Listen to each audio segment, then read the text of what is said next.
If you're not sure where to go when you have questions or even what questions to ask, this episode is your starting point. Hello, and welcome to the Not-So-Secret Guide to Being a Berkeley Engineer. I'm your host, Laura Vogt, and today we're breaking down advising by introducing you to your Engineering Student Services advisors. These are the folks who will support you throughout your time at Berkeley. We'll also walk you through Golden Bear Advising, which begins in June, and helps you figure out your first semester courses and other key next steps. And to help us do this, welcome to the podcast, ESS Advisor, Megan Raya. Thank you so much for joining. And can you please introduce yourself and tell us more about your role here at Berkeley? Yeah, thanks, Laura.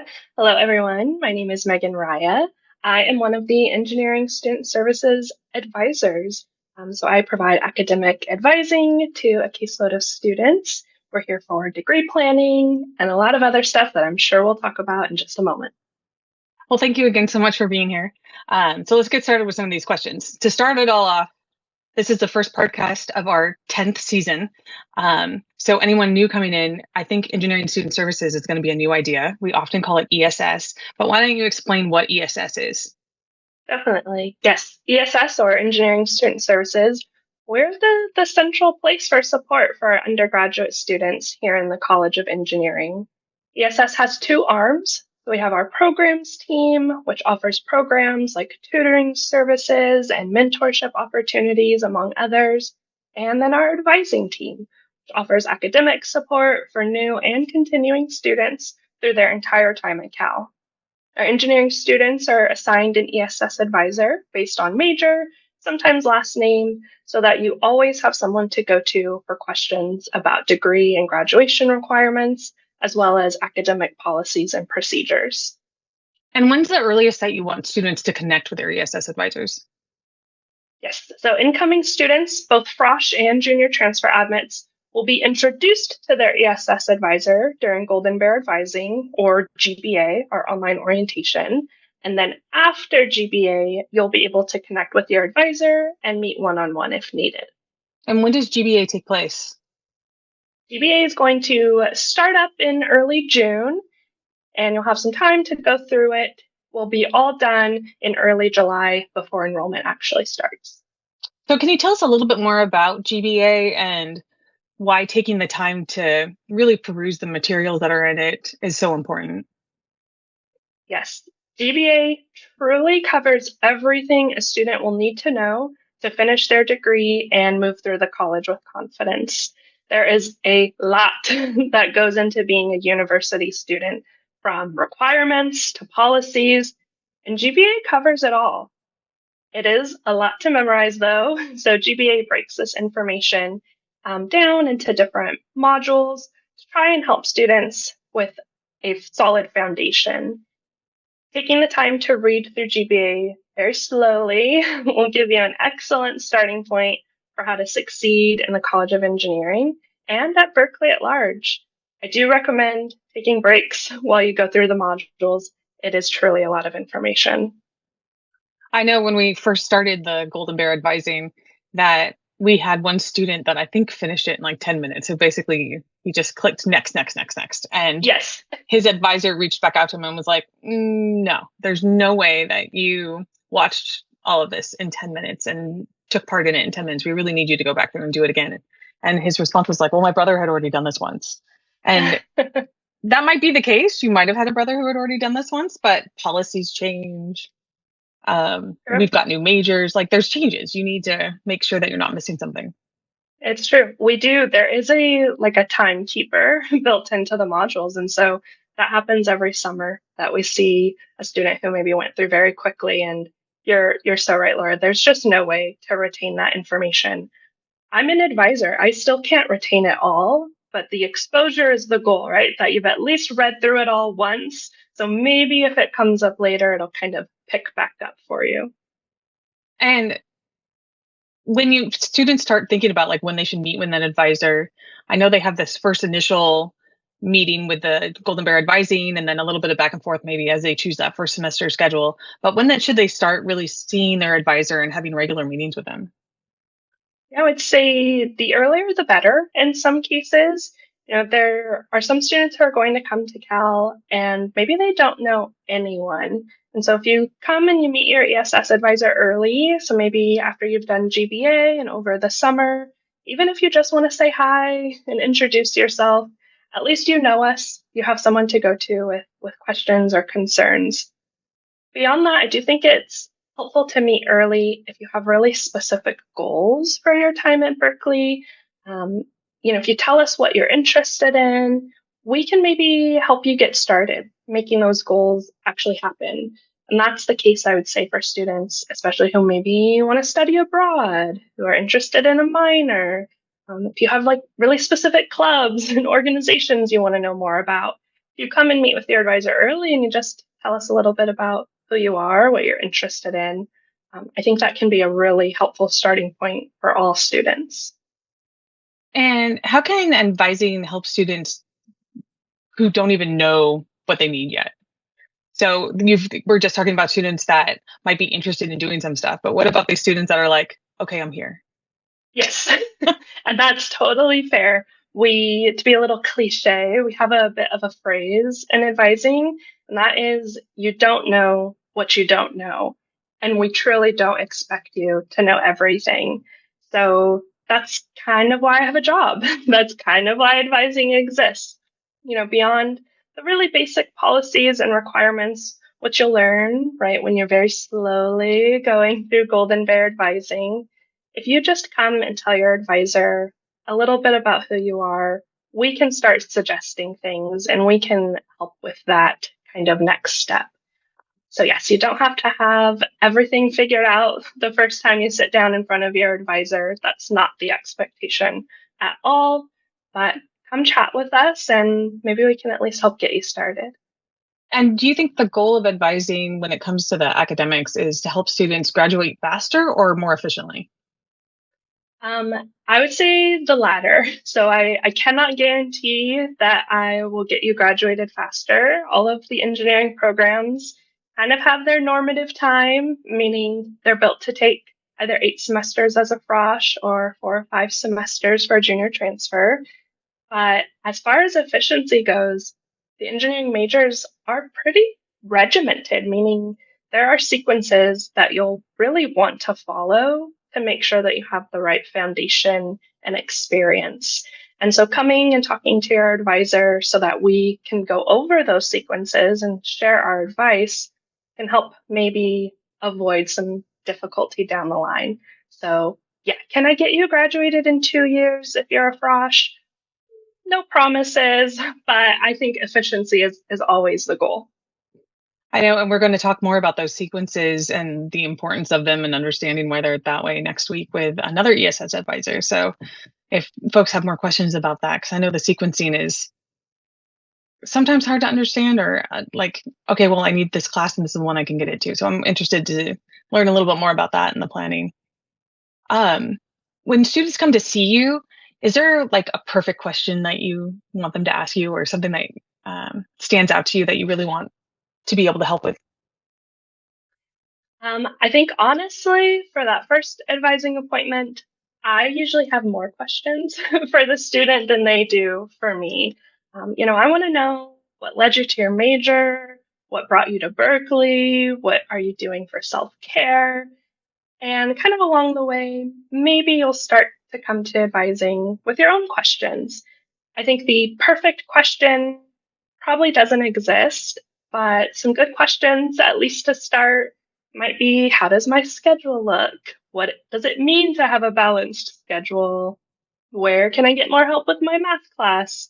What are my options if I'm facing academic difficulty? Any question with an academic focus is really fair game with your ESS advisor. If you do have non-academic questions, I still welcome those. I always encourage students to bring to me whatever's on their mind, for better or worse. And if I can't help or if I can't have that question answered, I probably know someone who can. So please still come. There is no perfect question, at least for me. I would just want to know kind of where you are, what are you thinking, and we can go from there. So when you think about your advising, is there a situation that you saw a student in that you know that your advising really made a difference? I do. I think the most impactful advising sessions over my many years now in this job is when a student is facing academic difficulty. And that can be anything from maybe they're not passing one of their classes, or they have personal circumstances that are making it really hard to balance life and academics. I have seen time and again, being a college student is hard, and it comes with some really difficult situations. And I do see that as a place where ESS advisors can come in. We can offer advice or maybe just be a listening ear in those situations. For the students who are open to advice, there are a lot of resources and options available to students. Berkeley is such a huge place, and your advisor might be able to help you kind of consider things you didn't even know were a choice for you. I've had students not realize that maybe they have the option to drop a class. Maybe they could change their major, maybe even some time away. These are options that are very real at Berkeley and at your university that maybe weren't options for them in high school or at their community college. And so if you come and you talk to your advisor and you're honest about your experiences, you might be surprised with what we can help with. And yeah. um, so if you're able to do all these things when it comes to like the academics and I think the idea of like having to change a major might be a big question. How do you work with them on things beyond that, like stress and mental well-being, or even if they're trying to get like an internship? Yes, I know we mentioned a little earlier that academics are certainly the focus for ESS advisors. That's kind of the job title. But myself and honestly, all of the ESS advisors on our team, we have many, many shared years of experience on the campus and even within the College of Engineering. And so while, yes, our expertise is a little bit more academic, I really do welcome those questions to come in and tell me what is stressing you out. I am not a mental health professional. I will give that disclaimer time and again, but I have picked up a few things here and there as far as tools and resources and maybe strategies that students can use. And I think that can be at least a really helpful starting place for maybe those questions that kind of creep outside of the classroom, creep outside of academics. The same I'd say for internships or financial aid, things that are very real for a college student. Maybe I'm not the expert, but I probably have enough to at least get us started. And at best, I also have the ability to make referrals to tell you who to talk to, who is really great, who in Berkeley Career Engagement is the ideal STEM resource. So, yes, there are common questions. They come across my desk all the time. Maybe we'll just start with a little bit of a general check-in. I want to hear what's happening. And then I might do a little bit of finger pointing as far as who could be more helpful for those non-academic focused questions or concerns. And so how do students actually make an appointment with you? Ooh, I love a logistic question. So ESS appointments, they're all scheduled actually on our website, which is engineering.berkeley.edu/students. You'll get that during GBA. But we have an embedded appointment system, and that's where you can actually schedule either in-person or remote appointments with your ESS advisor. And how do you feel about an email exchange? Email is a very real part of my job and of campus life.